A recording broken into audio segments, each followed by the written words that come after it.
Hey there, I love your thing. I don't know what thing you're referring to, but thank you. The thing you're wearing.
Good morning, everyone. We'll start shortly.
All right, sorry, everyone. There's a little bit of confusion on the link, I think. So I think we'll have a couple more people joining, hopefully.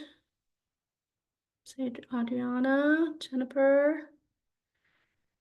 I always feel like this is a little bit aging myself, but Romper Room, I see Marcus and Rachel and Brenda. I don't know if anybody else gets that reference. Carol, you might. All right, well, we're gonna go ahead and get started. So welcome, everyone. So we always start with our vision and mission for the coalition. So every citizen and household in the Kansas City metropolitan area has access to the internet, the equipment needed to use it, and the skills needed to take advantage. And then our mission to facilitate collaboration among organizations and initiatives working to bridge the digital divide in order to maximize the resources for the greatest impact. So if you're not really as active on social, since Rick Usher has moved on, but you can still check out the website and the YouTube channel. If anybody happens to not be a member, you can find the membership form at the website. Membership is free. So today, I don't know whether Rastafari is going to join us, but I will say that there aren't a lot of updates from the state and national perspective. I put a couple in the community announcements for open discussion, but Kansas continues to work on their curing for their implementation plan for the Digital Equity Act. Both Missouri and Kansas are getting ready to open up their BEAD funding for the infrastructure side. And as we all know, the nationally competitive grant application was due September 23rd. So everybody is just in a waiting mode for that. Hopefully Rastafari Smith, who is the new Kansas and Missouri Digital Equity Act federal program officer, will be able to join us at a future meeting. I think he just literally started. So what I've gotten is his name, and we will meet him when we can.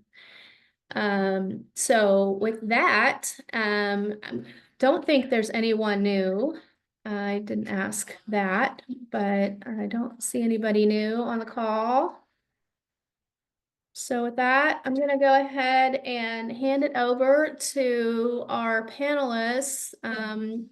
Start with Rachel Olhausen. Today's featured content is going to center around serving older adults.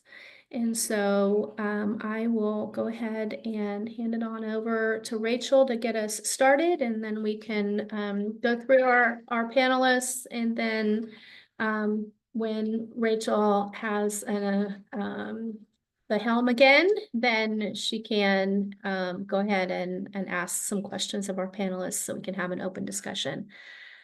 So with that, Rachel? Yeah, take it away. great. Thanks, everyone. Just for a quick clarification, Leslie, are there slides for each of the panelists, or do we need to keep sharing the screen? Otherwise, we can just have a combo. Yeah, awesome. No, Well, it's good to thank see you. everyone. Yeah, it's good to see everyone. So I'm Rachel Olhausen. I'm the Director of Program Operations at Jewish Family Services.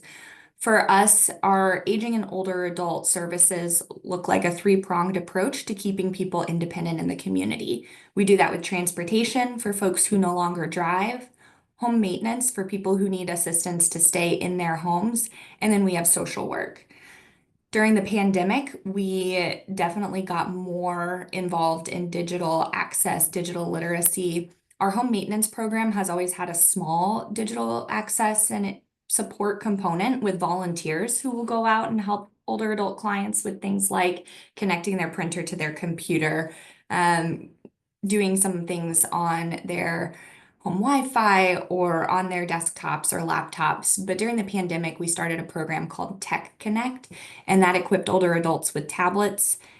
We did 10-week courses that we kind of created the curriculum for about what would it take to take someone who has pretty minimal digital literacy, maybe someone who has never created an email account and doesn't really understand that an email account gives you access to accounts everywhere. And I'll touch on that later, but it was hard even for us to kind of deconstruct the building blocks of digital literacy for our own brain.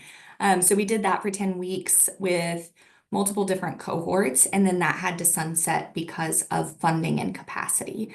So we still have the digital component with our home maintenance program, but at a much smaller scale. So I'm always glad to be here, but I would say I sit squarely in aging. That's my focus. And I have an MSW, and I've been at JFS for 5 years. So I'm really glad to facilitate this panel. I'll hand it over to Jessica Welch with Phoenix Family to introduce herself. Hi, I'm Jessica. I'm with Phoenix Family. I'm program manager here. And I do have some slides, if it's okay if I share. Okay. Let's see what I get on here.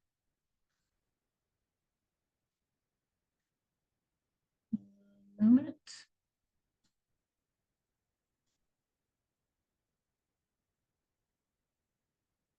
Okay, can folks see my slides over here? Yeah, we can see him, Jessica. Okay, thank you. One moment here, let's get the Zoom screen back up so I can see everybody's faces. Okay.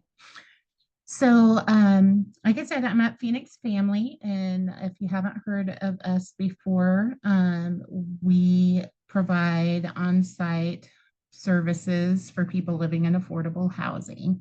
And so there's lots of populations we serve, but of course, today I'll talk about our role in serving older adults and the need and the role of digital inclusion in order to do that well.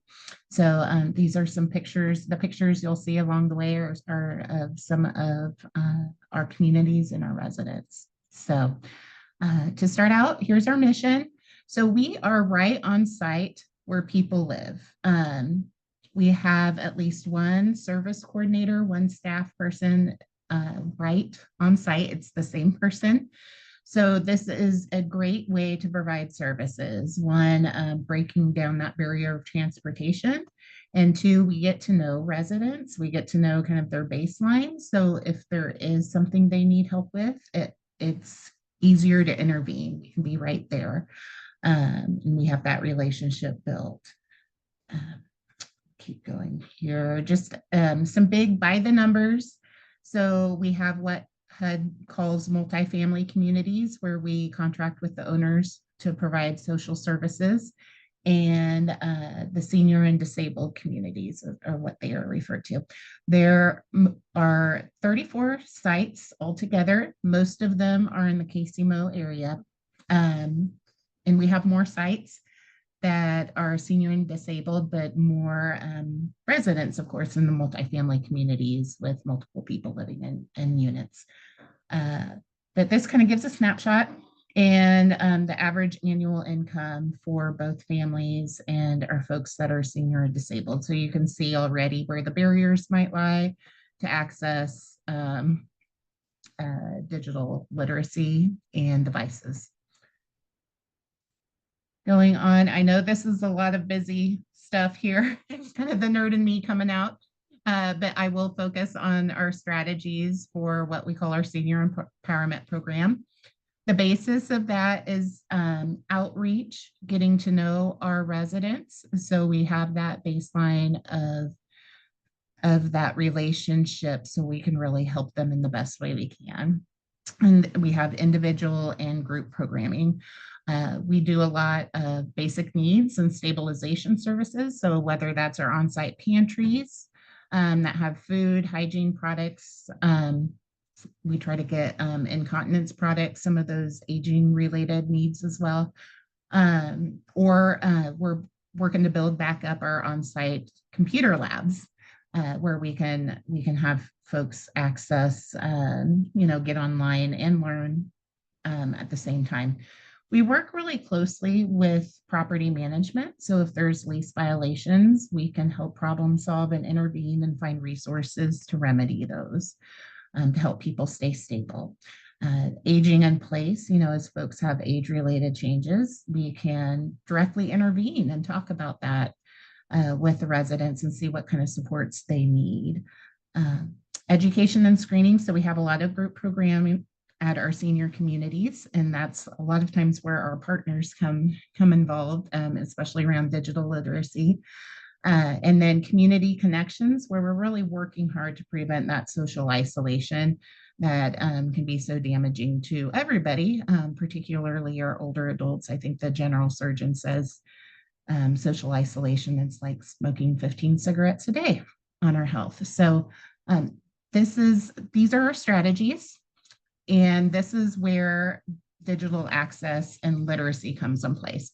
So some of those examples and within the strategies, benefits and assistance applications. I mean, I think everybody here, I'm kind of singing, preaching to the choir, it's easier to apply for Medicaid, for Medicaid, manage your Medicare benefits online than it is to wait for that letter to come in or appeal a decision by paper, bill payment. Some of the things we've seen since COVID, groceries, getting groceries. It's easier, more accessible, cheaper to order groceries now online than it was pre-COVID.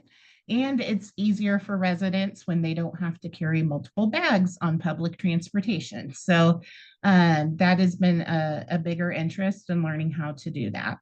Streaming services, the Cut the Cord workshops that we had with KC Digital Drive, learning how you can use some free apps to see that TV, sometimes for really isolated folks.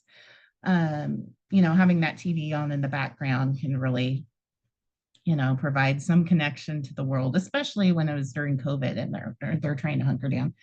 Healthcare portals, I know everybody knows when you go to your doctor, here's how you can access your information, and how we can send a message to our doctors a lot easier than calling in, being on hold, leaving a message for the nurse, waiting, all of these things where they can get quicker access, but need some help to do it.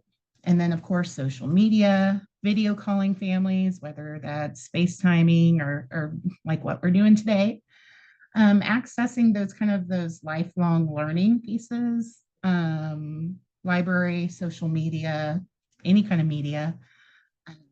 Yeah, it just kind of hopefully gives you some tangible examples of where we help folks access devices and learn about how to use them. And we could not do it without our partners. So we are a staff of about 50. We have probably about 200 volunteers, and we have about 5,000 residents who have access to our services every day. So I know there's folks on this call that have been out to our communities before for a variety of things, but those device access opportunities, whether it's helping fund some of our on-site labs, providing devices for our labs, providing assistive technology, showing folks how to use the technology, access to affordable devices for their household as well. Big roles for our partners when ACP was winding down and we're trying to find the cheapest internet options for folks. And one of the things that we see with our older adults is how to use smartphones. So the government cell phones that they can apply for and get and have coverage for are smartphones. And so you see an example of one of our partners here showing one of our residents, okay, this is how you can do this. And one of those challenges with working with older adults can be, dexterity, just trying to actually use the device, see see the words, and that's where assistive technology comes in. But also if somebody has starting to experience some memory loss or some cognitive changes, they may not remember what you showed them last week. So just that ongoing one-on-one support is so important for our older adults. And then just some more info on us, and I can make sure I get the slides sent to Leslie as well. Jessica, thank you. And you touched on so many of the things that we'll get to in more detail in the panel. So thank you for teeing us up. Marcus Flores with Parkville Living Center. Oh, you're muted, Marcus. Hello. Let me share my screen and we'll go through the same kind of broad overview. Right. I think we're all set, right? Looks great. Great. All right. Well, first of all, I'll just start by explaining who I am for a second. My name is Marcus Flores. I'm the founder and executive director of the Parkville Living Center. I have a now 17-year-old daughter. She just turned 17 on Wednesday. And yeah, I'm planning her hotel party tonight, and we'll see if we can make it through 17, but we made it this far. So as the name implies, you know, I live here in Parkville, suburb of Kansas City, really the edge of suburban and rural population here in Platte County.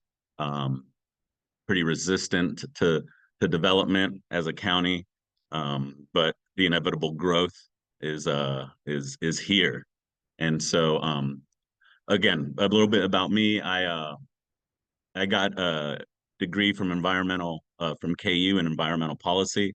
I was a mechanic in the Air Force for 6 years, but underpinning all that has been 25 years of IT development, administration, and engineering.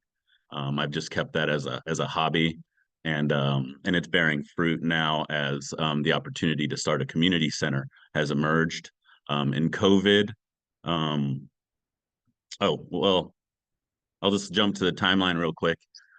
You know, we were founded in COVID. In 2020, we I had access to a church building, a very big church building that was completely empty. And so I envisioned a community center, a non-religious service entity here to utilize the church resources in a more open way. And that took traction and grew and allowed us to eventually, as you can see in 2022, receive 501c3 status, which opened up our funding and opportunities. Here in the county, we have a senior tax levy. That senior tax levy is on property taxes. And so the Platte County Senior Fund caught wind of what we're doing. And what we're doing is celebrating and making space for the spirit of love in our community. We're pairing community needs and community resources to create shared experiences, deep relationships, and a basic understanding of what community resources exist.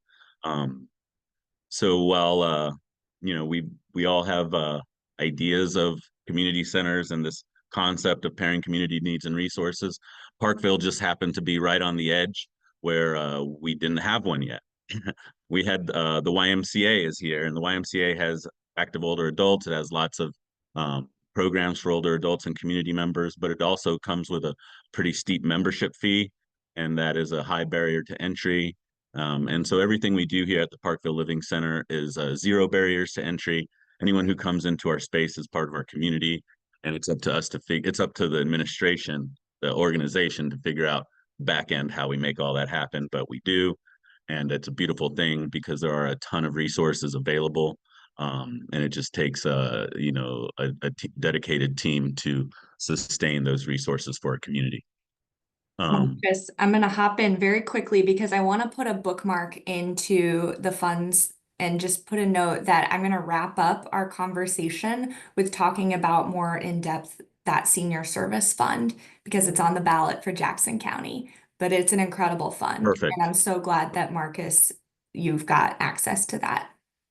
Yeah, yeah, and if we get a chance, yeah, as we talk about that part, I'm happy to share and be as transparent as possible to empower other organizations to tap into those funds.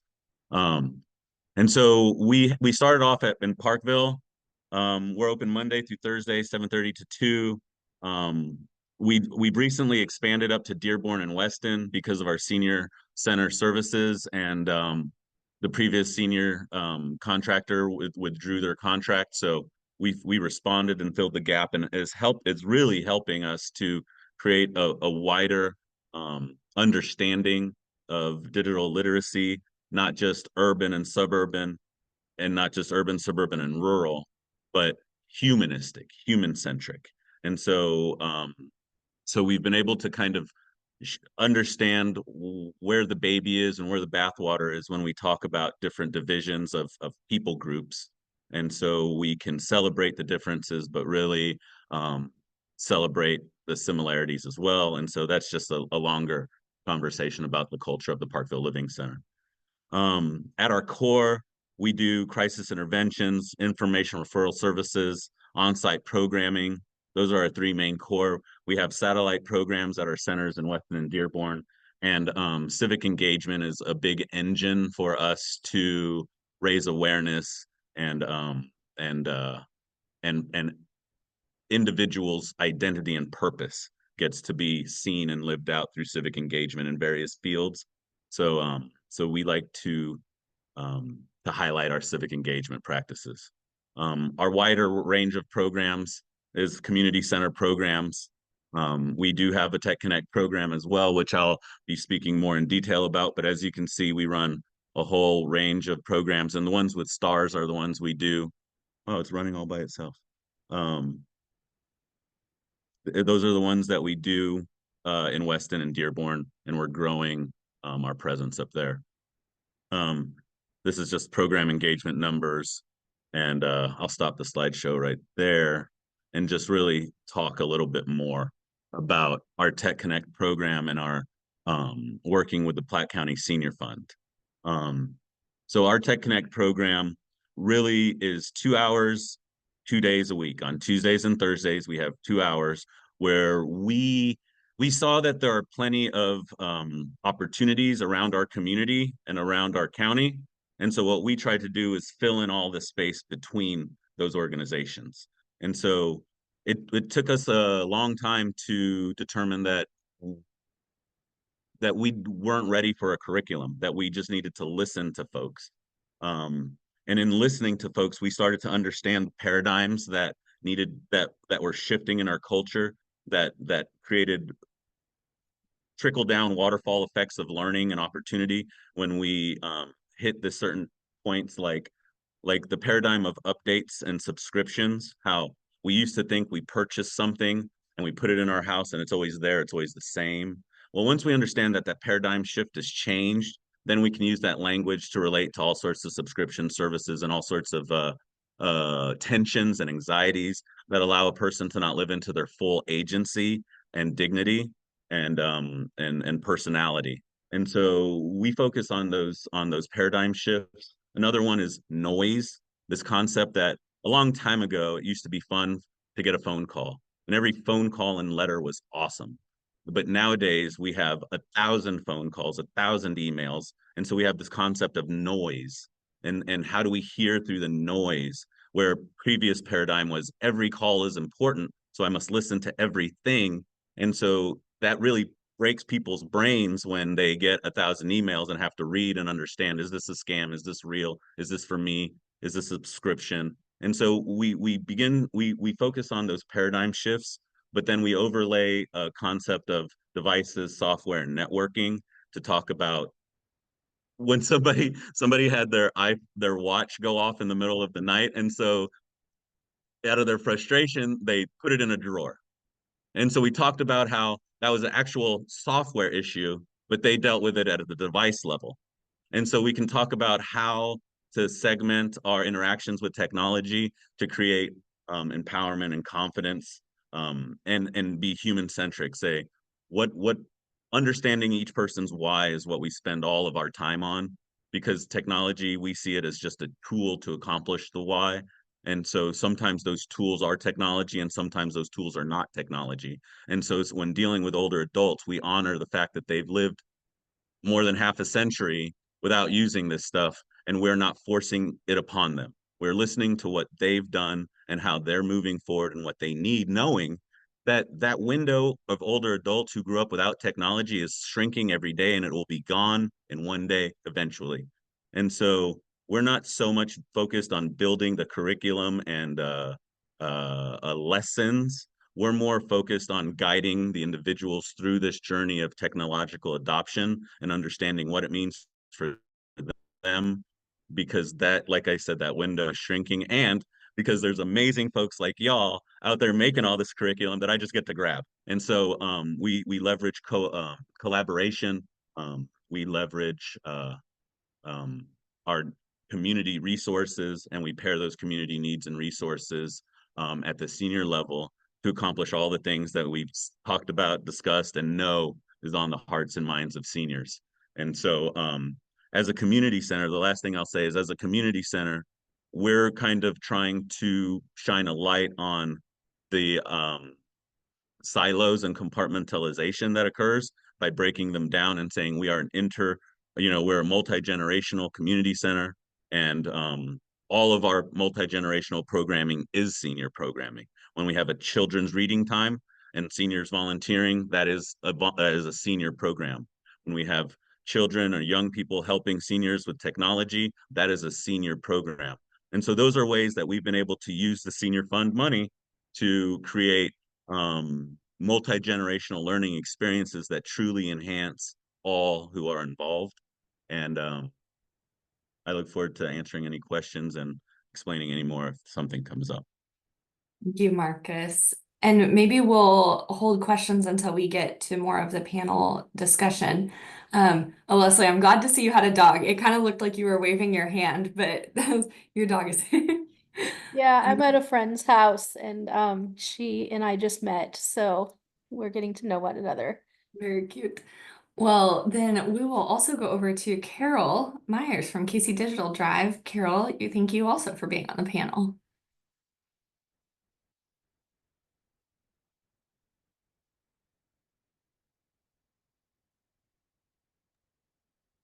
Ah, there I am unmuted.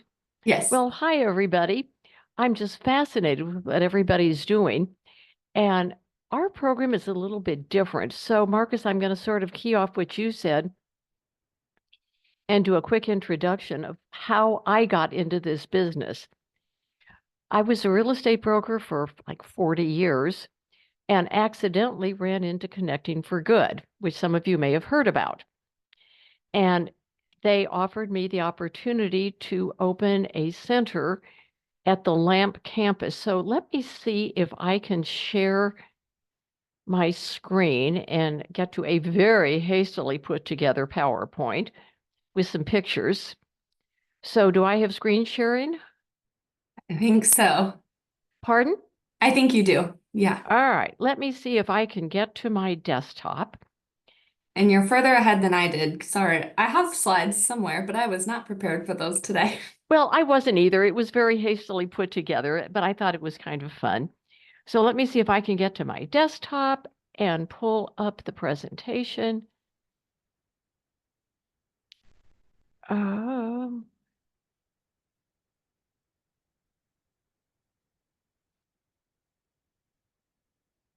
While Carol is doing that, if folks have questions that they want to ask later in the panel, I have a couple that are prepared and we will all answer them and kind of move that conversation.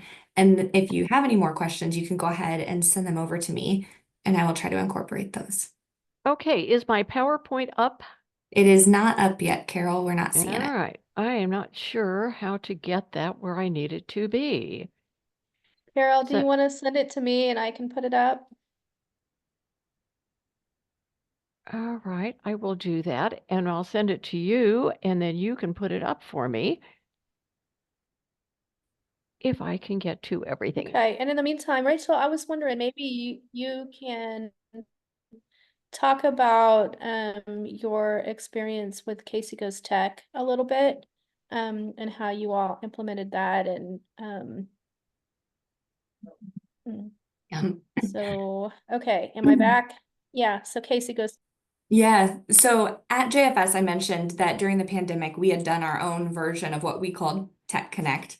And it was very like time bound because the goal was to give the older adults that skill set. And Marcus, like as you mentioned, we did a lot of the breaking down the different paradigm shifts. Like, what does it mean to have an account with someone? How do you do that whole forgot password thing? And is it that important that you remember your password all the time? No, as long as you know how to get a new one or send an access code. So it was 10 weeks with purpose. And then after that, we realized that we were not able to be the full source of digital literacy. So thanks to Casey Digital Drive and the supports that other people had in the community, what we did was allowed and recruited from, not allowed, but we recruited from our Tech Connect participants to do more with Casey Goes Tech.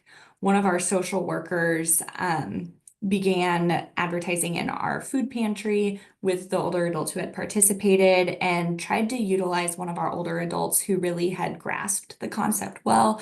Like she wasn't having trouble logging into Zoom each week because all of these classes took place over Zoom. They were all virtual classes. And so by default, every week there was some learning reinforcement of how to get into a Zoom call, because they were already using their skills as they were learning the skills.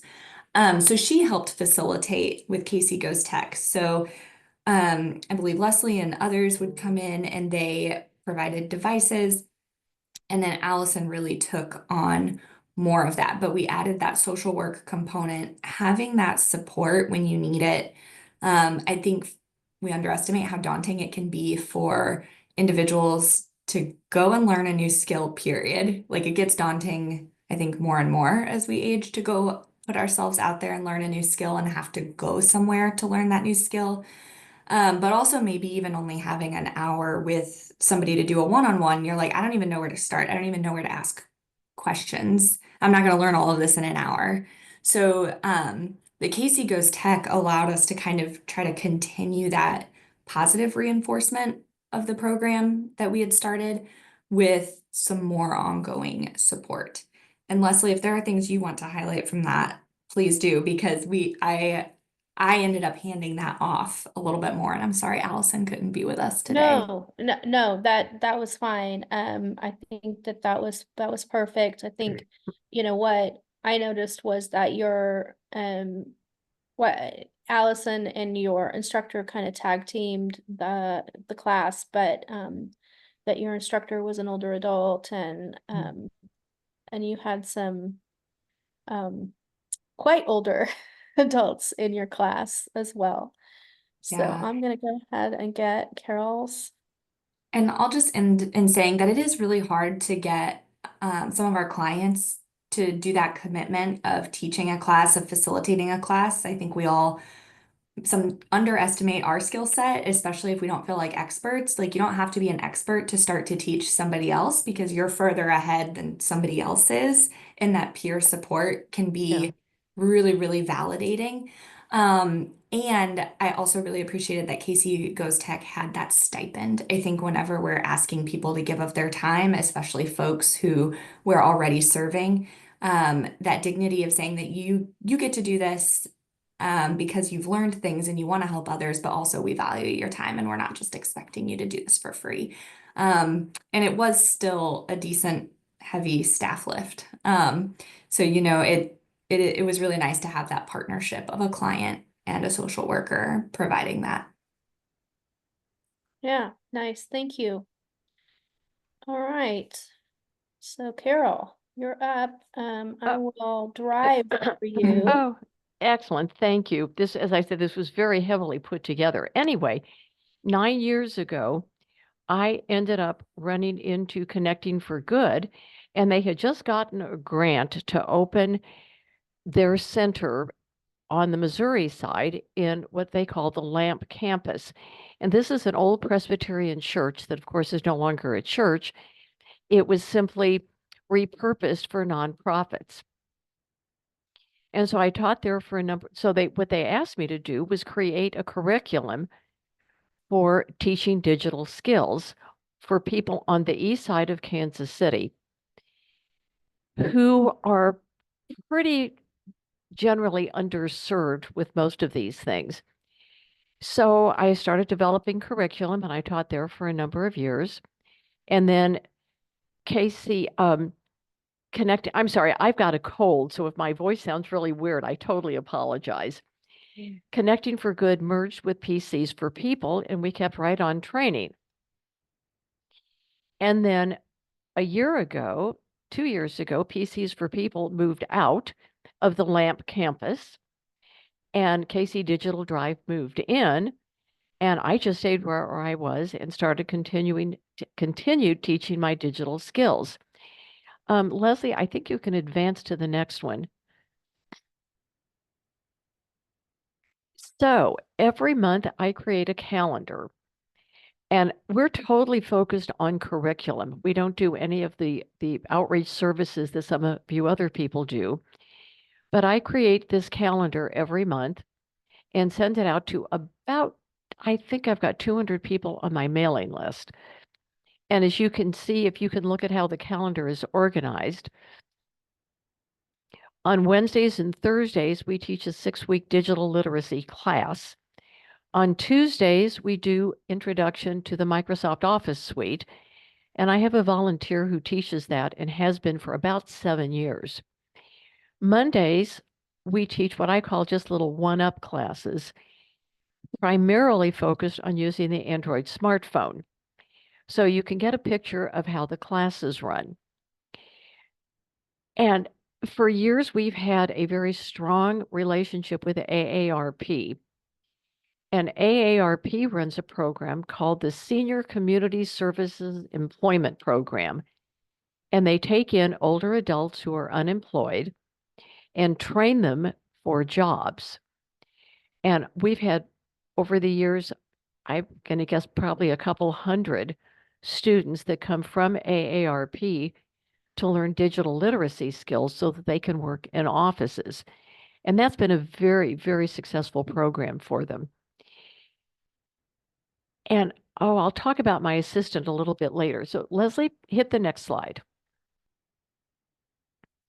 When you come to LAMP, you walk into my classroom, which they've created that little plaque for me, which was pretty fun. Next slide. And this is our classroom. And we have, at this point, I think I have 9 computers, which is pretty much my capacity for classes. And people come in and we have 4 desktops and the rest of them are laptops so that people can move around and determine how to use different types of equipment. Some people have laptops, some people have desktops, but this way they get to learn how to use all different kinds of equipment. Next slide. I wanted to say, I don't know if you're going to talk about the assistive tech. About what? Assistive tech. The Next slide. Okay. And here we have our assistive tech. And we are one of the demo sites for the Missouri Assistive Technology Program. And we have a whole lot of different things that you can see there. And that's just a very small sampling of what's available. But people do come in and they learn how to use different pieces of equipment. And I don't think I took a picture of it, but I have an assistant that works with me from AARP. And she has one of the keyboards is bright yellow because she has low vision. So this is just one example of the assistive technology that we have. Next slide. Let's see what if I've got next. When you complete your 6 weeks, you get a certificate.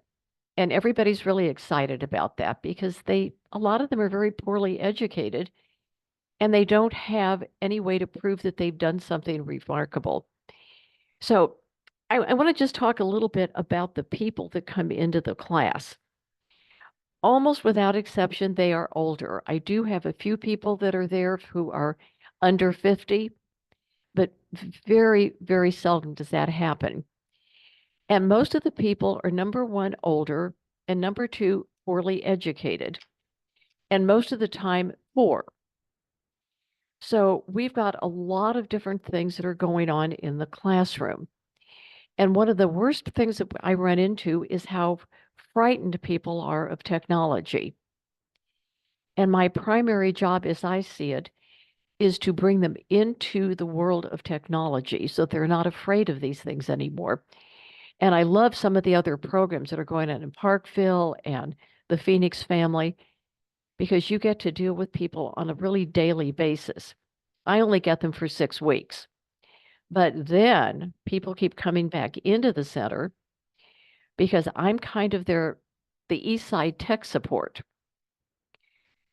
And oh my gosh, I was just thinking about people that show up who don't understand how things operate. One of the examples, my favorite, just came in yesterday. She was trying to clean up her phone, was running out of room, figured she had the search engine for Google, and deleted Google Chrome, and then couldn't figure out why nothing worked. So half of my day is spent with people coming in and saying, oh my gosh, what do I do now? How do I pay my rent on the phone? How do I apply for a job? So I'm really hands-on with people just one at a time a lot of my day. So Leslie, what's the next slide? If you are interested in having students attend my classes, by all means, let me know and I will put you on the mailing list. And as I said, I apologize for my voice. My cold is kind of getting in the way today. Carol, you sounded excellent. Oh, thank you. It's one of Thank those you. things that you probably hear it in your head more. Oh, and of course then I've got the headphones on and I hate those things because I feel like I'm hearing myself everywhere. But Well, literally my job is, I think, kind of just supporting people and letting them know it's okay. I think the real advantage I have is that I'm older than my students. And they figure if I can do it, anybody can do it. thank you, Carol. And touching on representation is so important too. Like, we all know that representation is important, and that's incredibly true when it comes to all types, all representations, and especially with digital literacy. So as we move into the panel portion, I am going to mostly facilitate, but I might bring out just some of my own highlights. I have some questions ready, and I think I'm going to skip to one that Carol, you touched on, that older adults are often fearful of technology. And this was something that we observed when we were doing Tech Connect as well. Marcus, you talked about breaking down these kind of like big concepts for older adults. But if anybody has ever heard of the term internalized oppression, and I don't want to co-opt this because internalized oppression is typically talking about race, that when you hear certain tropes, stereotypes, etc., or even as a woman hearing that like women aren't good at math, you start to internalize that and think, maybe I'm not good at math. And you make unconscious choices about what you do. Guess what? I'm in social work. Maybe if I had known more about math, I might be an economist. Like, I love people and I love people's trends. And guess what? Economy sounded terrifying to me in college because it had math classes. I'm not mad that I'm a social worker, but all that to say, I found that as a huge observation when working with older adults, is that we know that older adults are often the victims of cyber scams or losing money and fraud. And what my observation was that there was this internalized belief that they held that they shouldn't use the internet because they will get scammed. And I just want us to sit with that, because guess what? If I use the internet, I'm at risk for getting scammed, and I'm 30. I'm at no more at risk getting scammed than a 70-year-old, and they're not more at risk than getting scammed than I am if we have digital literacy.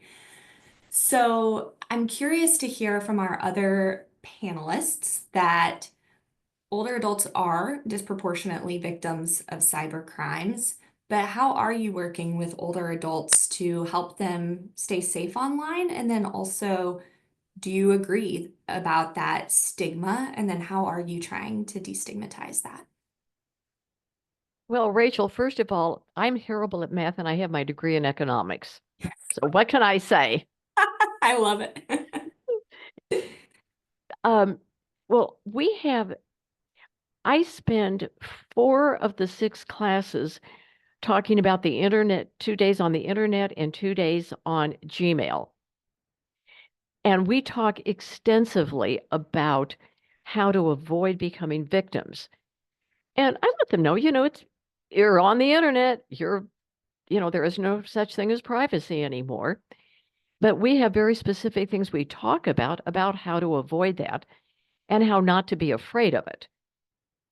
So literally, I spend 4 days with that. Do you feel like, Carol, that 4 days is enough? And if not, Yes. okay, good. Yeah, because I give them, they get handouts. I mean, I've killed so many trees in the last few years, I can't believe it. But we talk a lot about how not to do certain things, and they're pretty good with that. Good. Jessica and Marcus, either of you want to hop in about what you guys have been doing on prevention and just education around cybercrime? Yeah, I can jump in. Yeah, like Carol, we do a lot of, the basics and how to tell if you're using a legitimate site, how to protect your banking information if you're making purchases. And really, starting from a place of we've all learned new things and having that um, that patience and there's a lot of shame I think that we give folks if they don't know something sometimes. So just really coming from that atmosphere of that environment of sometimes like I don't know the answer to, I think lets them know it's okay not to know the answer and to always ask for help. Like we can't get by without asking for help. That's just how we as humans are. So kind of pulling into those philosophies and values across everything we do, and especially use it for digital literacy. And I think also starting out with some small tasks too, to help people build their confidence, and then have those early wins so that they can see, okay, like I can do this. This is, look at what I accomplished.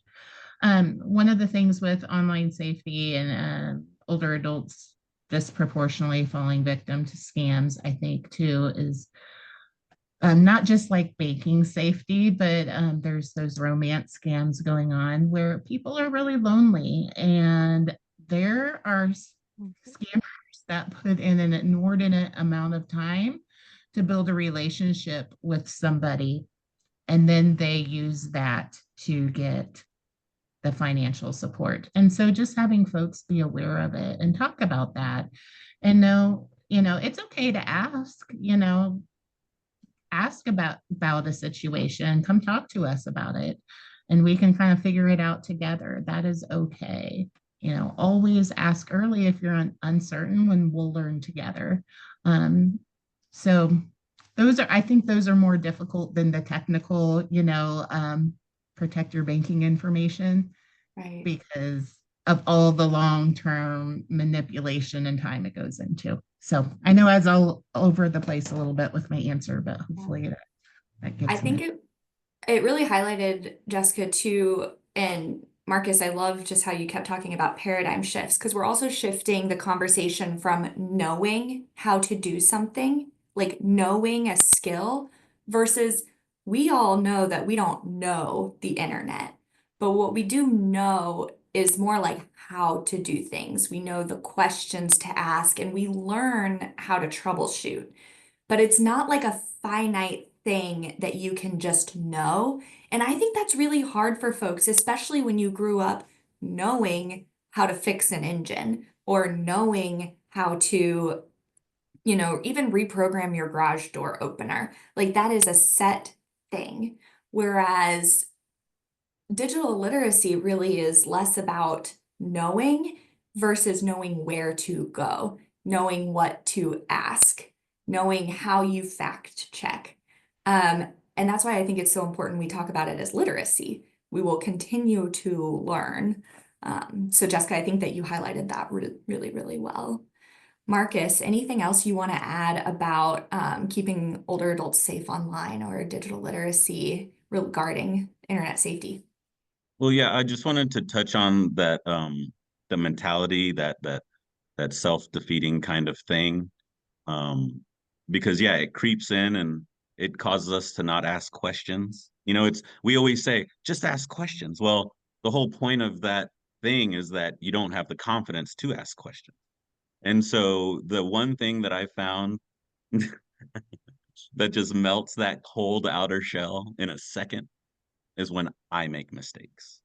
It's when The time. I tell stories of, or when I'm trying to make a slideshow work and then I close the window on mistake and they're like, ha ha ha, it happens to you, you know, and then we can tell stories of you know, of the encounters that folks have gone through and really like say it not in an emotional way, but kind of in a fun, not in a fun, but in an open way. You know, and we start by talking about it and we don't let it go into the shadows. And so just like the mental health stigma, we incorporate these aspects of shame and fear and guilt into all the topics of, you know, social media, financial, how comfortable are we, what risk tolerance do we have with putting our passwords online and all those things. So um, yeah, showing our mistakes and then teaching that literacy, like we had stories read to us from like 0 to 5, and then we go to school from 5 to 18, and then we begin our journey of learning at that point. And so relating that to the journey of digital literacy to say, you know, like you're not going to learn it in in X amount of time, right? And just to set that expectation and to be authentic with the journey that we've taken to learn it and the starting place. Like I told him I started at age 8 and the internet is my brother. I'm an internet native. Whereas, you know, you might start at 68 as something your boss made you do right before you retired and you hated it, right? And so being real open with that starts to like melt the hard walls that create the fear to ask questions. And so we love that space and we stay in that space and play in it as much as we can. Thanks, Marcus. I'm so glad you said play in it. I would love for us to kind of get through a few questions. So this one is very popcorn, but I'm curious, in like 30 seconds or less for each panelist, what is one of the most surprising things that you've learned when engaging with older adults regarding digital access, digital literacy? Hmm. And I'll give us a little bit to think about it. Yeah, Marcus. I've got one. It was on my mind as I was thinking about this stuff because it's a great story. That quick thing. This lady comes in, she wants to learn Uber. And she's like, yeah, I need to go to this thing at night and I need Uber because I can't drive at night. And the little lady sitting next to her, she says, "You don't need Uber, you need a friend." And she offered to be her friend and take her to these places, and now these ladies hang out all the time. And it's that kind of Oh, surprise where I go in for a solution, a technical address, a technical thing. But what's really needed is a personal connection and an understanding of who this person is and what their needs actually are. Love that. Thank you. Carol, oh, I'm trying to think of. you keep thinking. Okay, I'll tell you one of my favorite surprises. I told you I teach telephone classes, and one of my students finally talked her husband into coming to class to learn the phone. And he was it was like, well, what it turned out was he wanted to communicate. This was the second marriage for him. His daughter by the first marriage, lived in Atlanta and had children and would send him pictures, and she kept wanting him to send her pictures. He didn't know how to do it. And the only picture he had on his phone was a picture of him on the couch with the dog. And when I showed him how to send the text message and attach the picture, like 2 seconds later, he got a message back from his daughter saying, "Oh, Daddy, thank you." And this guy was lit up like a Christmas tree. Oh, And the things that we take for granted, how to attach a picture to a text message, just giving somebody that power, like Marcus, what you said, the connection, unbelievable. One of my favorite stories. Jessica? I was trying to think of a story that wouldn't end up being like a kind of a sob story. We're going that route, but you know, during COVID, we had some devices where we're trying to show people, you know, let them check them out, you know, get them some sort of access because they didn't have any. And so, you know, and we were staying kind of isolated at that point. So one of our staff, you know, showed the resident, this is how we're going to log into Zoom. You know, you go to your apartment, I'll stay in my office. This is what we'll do. And so they started the Zoom call, and our staff person took off her mask, and the resident started crying. And she's like, I haven't seen anybody without their mask for so long besides being on TV. I mean, so taking those things for granted, right? Like it just hit me like, okay, this person really has not been able to be in a room with somebody, you know, having that connection. So maybe the point of the story, I guess, is just like the connection piece, you know, digital literacy is all about trying to help people stay connected, whether it's it being easier to pay a bill or being easier to be with the people they love. So I'll kind of wrap that up and echo what I've heard. I think that what was most surprising to me, it was how much I had to deconstruct the things that I just took for granted. But thankfully, using all of my social work skills, I was able to do that human-centered approach to technology. Like, what is it that they want? And to recognize that going to the website for KC Public Television and recognizing that you can get free access to KCPT shows online. And then what does that mean? What does making an account mean? Like being able to take the time was a real luxury. And I think that for all of us in the digital literacy space, I don't even get to do it all in my day job, but thankfully for me, Leslie and Aaron and all of the folks at KC Digital Drive have let me come and get on my aging soapbox, because the digital sphere moves so fast that we will leave folks behind. And it's not just by age, it's also by income. It's that access to really take the time, allow them to integrate it, allow them to experience that wonder and those wins in a safe space to where it becomes something that they want to use.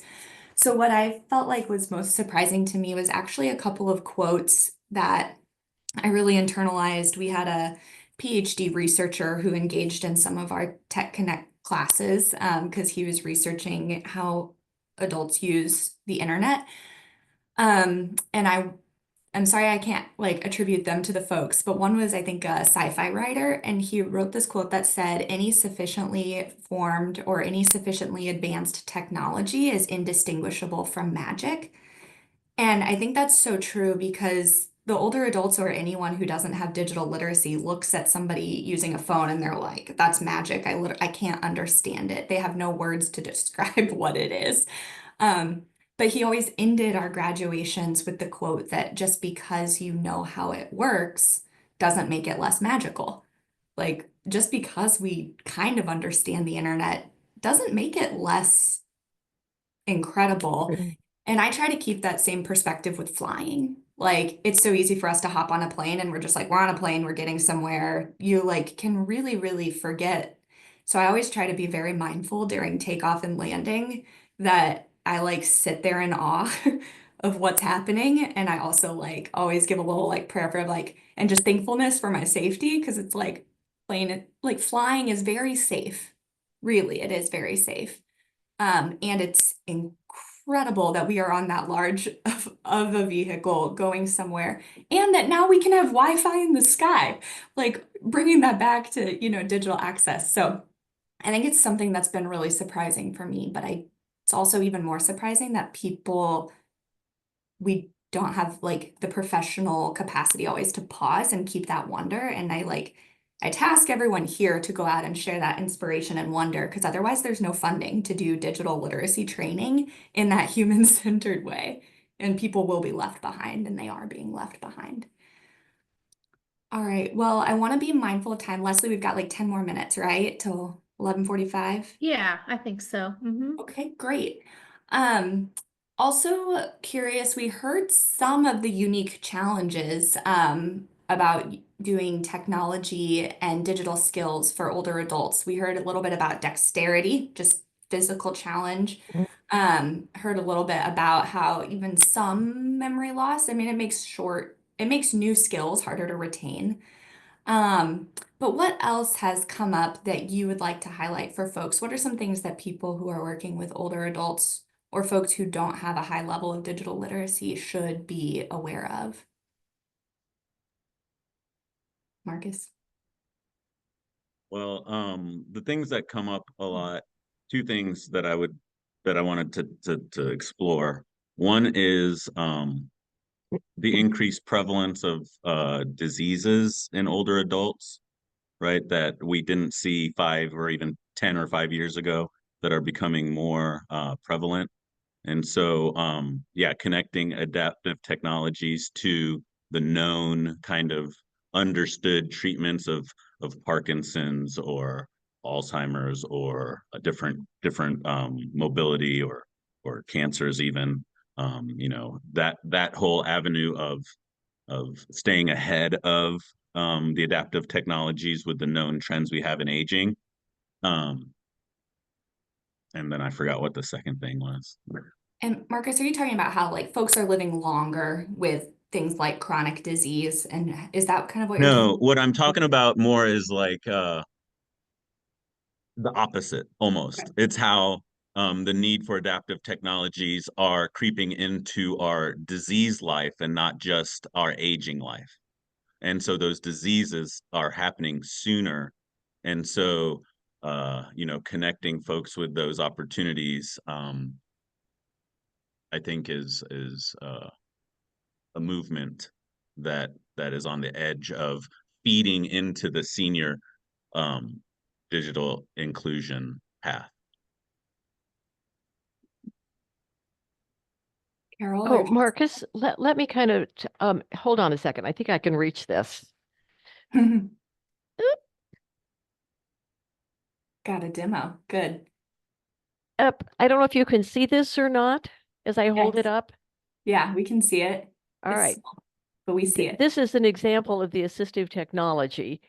The gal from AARP that's my assistant uses that high visibility keyboard so she can see, because that's actually a very serious issue, low visibility and hearing loss. But I'll tell you the one thing that has come up that is the most significant is the fear of failure. These people come into my class and the one thing they're scared to death of is looking foolish, making a mistake, and failing. And so we get that out of the way right at the beginning to talk about how comfortable they need to be with failure. And that's the more they fail, the more they're working, the more they're learning. So yeah, that's aside from the memory loss, I have people with strokes, limited abilities. Fear of failure is the biggest. Jessica, anything else you want to add? Yeah, I mean, all of those things definitely see And then technology, of course, is changing so fast that you don't even know what you don't know. So whether it's AI or, a new app, and didn't know that would make your life easier. And even all the way down to Carol's story of not being able to attach a text. And so how you're just missing out on portions of life that people are using, and you're not able to participate. So not being able to fully participate the way everybody else is, from just the very minutia to the new and exciting thing. So, and that's across the board for everybody too. So. One very specific thing that we saw was neuropathy. And so as you age, like blood flow to your extremities, like fingers and toes, are harder. And what that means is that touch screens are harder. And so talking about fear of failure, to demo something for me to say tap, tap, tap, tap.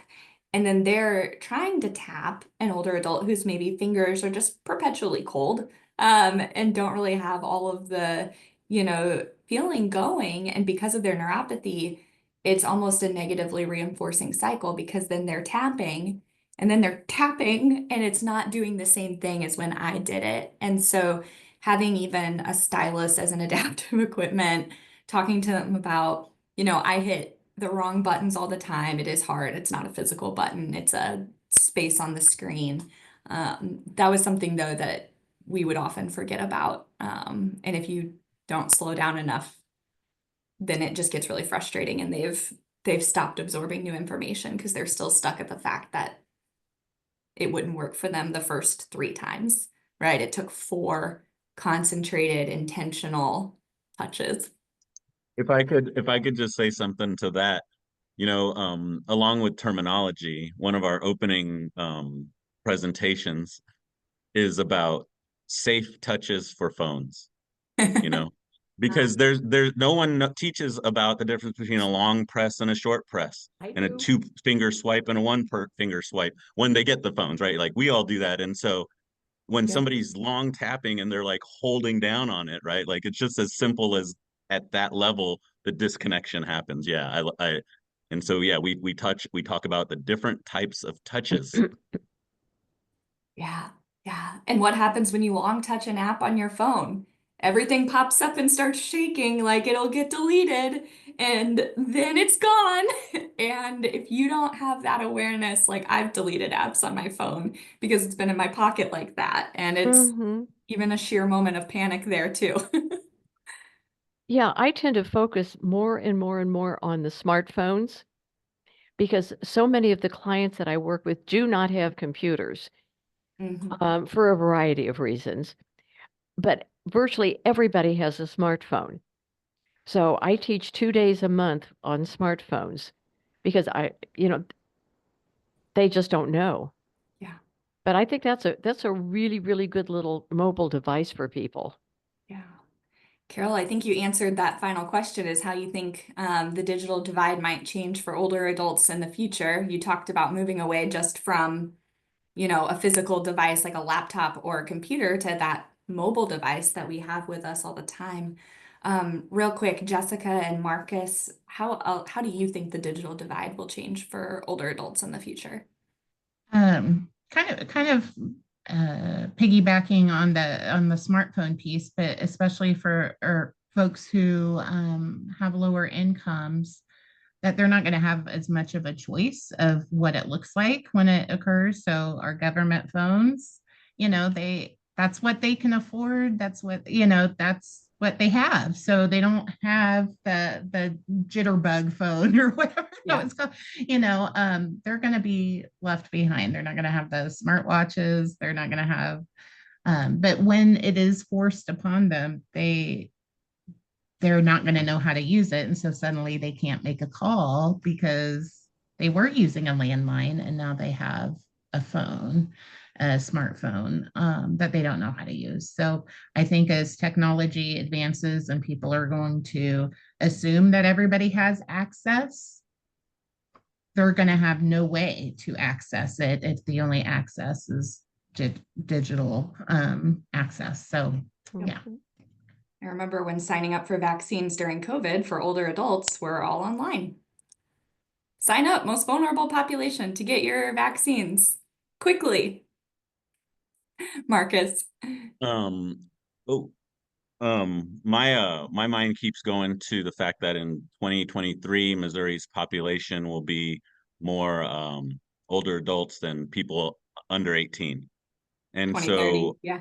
yeah, 2034, yeah. And so what does that mean, and how are we creating the pipelines for digital literacy as part of our culture, so it's not a heavy lift at the end of life phases.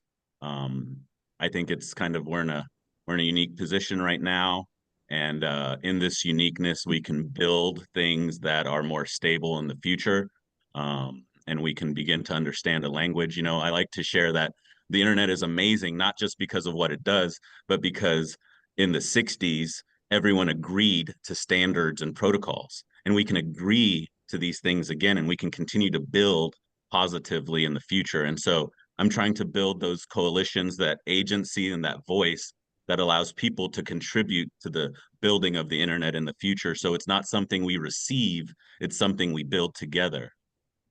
Oh, thank you. And I'm gonna just take some liberties real quick and wrap up. I wanted to talk very quickly about County Question 1 that is on the ballot in November. This is relevant because this is Jackson County Question 1. And this would create a senior service fund here in Jackson County. As we heard, Clay County, Platte County, Ray County, they already have this. This is a group of organizations who have been advocating for the needs of older adults and trying to bring more of a concerted awareness to that population shift that Marcus just spoke to. I'm going to go through this very, very fast. But right now, what we know about aging services is that funding is being cut as that population is growing. So our partner organization, the Shepherd Center, is dealing with this all the time. They have a wait list for their home delivered meals program. They are getting calls from people who need home delivered meals. And not only are they referring them to a place where they know that has a wait list, Shepherd Center is getting ready to maybe have to make some hard decisions about cutting routes. We're talking about nutrition access, let alone some more of the we're talking about basic human needs at the bottom, whereas I would say that digital literacy, it's not necessarily self-actualization, but it's the vehicle now to even getting some of these basic needs met. I will go back. Missouri does have a master plan on aging that is in the works right now. It should be finished in 2025. But with what funds are we going to implement those master plan on aging recommendations? That is to be determined. I think locally, counties that have senior service funds will be using those dollars to make some of those recommendations, but we have not seen the state work functionally. Definitely not this last session, but we haven't seen our state of Missouri work functionally to pass legislation. And so it makes me concerned about them passing budgets that will actually trickle down to support the needs of seniors. I have hope. Governor Parsons made this executive order, which is good. Aging is the most bipartisan thing that we have. It is impacting all of us, especially our rural communities when it comes to access. In Jackson County, we have twice the national average of older adults in poverty. And the Jackson County population from 2010 to 2030 will have doubled at 60 plus. And then less than 2% nationally of charitable funds go to aging services. And so whenever you think about all the needs that we have as humans, that we still have all those needs as we age, somehow the funding streams get really cut off once you hit a certain age. So this is relevant because aging services can't just be transportation, home delivered meals, housing. We need that, but it also has to be things like digital literacy, because as we move towards the future, how are we helping older adults and people who have not traditionally had access? And I'm speaking of low income or rural. Those folks are also going to still have digital literacy issues later. So I'm skipping through a lot of this, but what is a senior levy? This is what's on the ballot in Jackson County. It was put on the Missouri state books, and it's a state statute that allows county by county to vote to levy a property tax of 5 cents per $100 of assessed valuation. What that means is that if you have a home that's market value is $200,000, your property tax would go up by $19 a year. So for $19, which is about the cost of a large pizza, and that's very close to the average home price of Jackson County, is that you're going to pay about 20 bucks to create a $7 to $9 million pool annually for Jackson County older adults, which is huge. That is enough money to help further a lot of these strategic initiatives. These counties in Missouri already have it. I mentioned Platte, Clay, and Ray, but this is not just an urban and rural issue. St. Louis City passed their senior service fund back in 2016. I also worked on that campaign. That's when I was in grad school. And it was really exciting for that to happen. This is the ballot language that you will see on the Jackson County November 5th ballot. It is a huge ballot. There are all the state amendments. There are so many things on this ballot. If you live in Jackson County, please make sure that you get to County Question 1. It's the only question. A yes vote would enact that tax levy and would create a senior service fund. A no vote keeps things at the status quo, and the status quo is not good enough, especially with our population aging and shifting. As I mentioned, if passed, this would generate $7 to $9 million annually designated for senior services. So I think we know, maybe you know, what Jackson County looked like prior to the Children's Services Fund. It was very hard for children's services providers to enact their missions.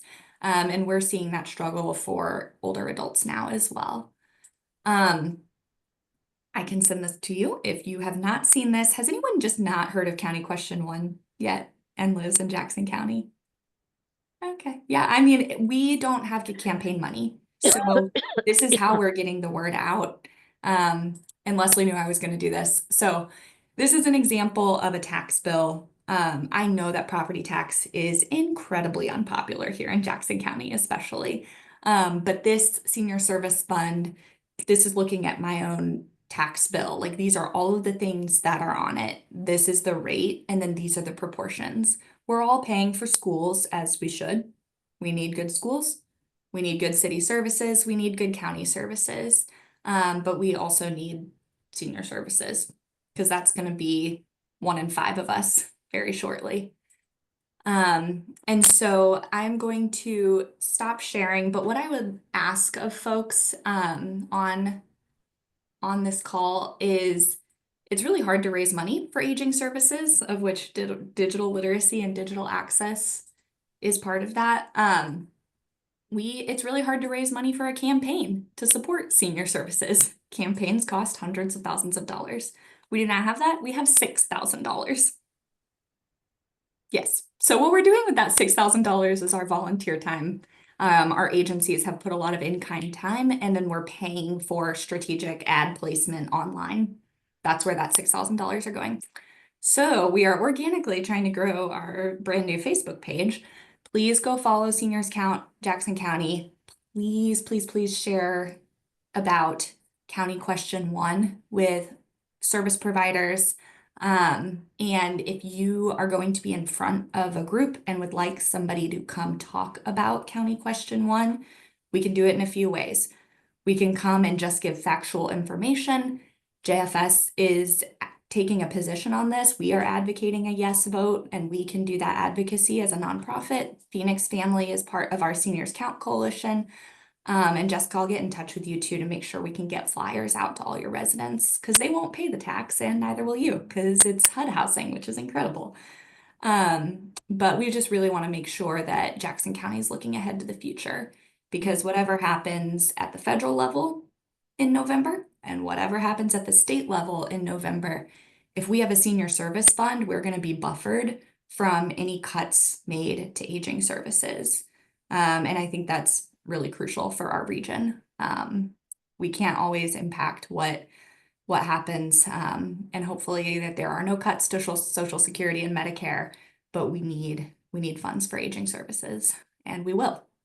So it's not just an aging issue, it's a caregiving issue. So if any of you are younger than 60, but you're going to be caregiving for friends, family, neighbors, loved ones, it's for all of us. So thank you for that. Thank you for letting me take that time and facilitate this discussion. And I will hand it back over to Leslie. Thank you so much, Rachel. Thank you to everybody who presented today. Just very quickly wanted to remind people about the Kansas Office of Broadband Development DOC grants that they had a webinar on the 8th. And so I put the slides and the link to the recording in the chat. If you serve Kansas, please take a look at that. As well, the Missouri Office of Broadband Development opened their state capacity grant program. So, I can also put that, those guidelines in the chat. So that, you can take a look when you, sometimes my copy and pasting skills are deficient. I think it's my tiny pinkies. So I have weirdly short pinkies. But definitely take a look if you've been waiting for that state grant to come out. The minimum is $5,000. So if you have a small need, it doesn't have to be something that's really involved and requires a huge lift. They want to support simple, small, impactful projects and programs. So if you have one of those in mind, take a look, let us know at KC Digital Drive if we can help you in any way. And with that, I think unless anybody has anything else, we'll wrap up.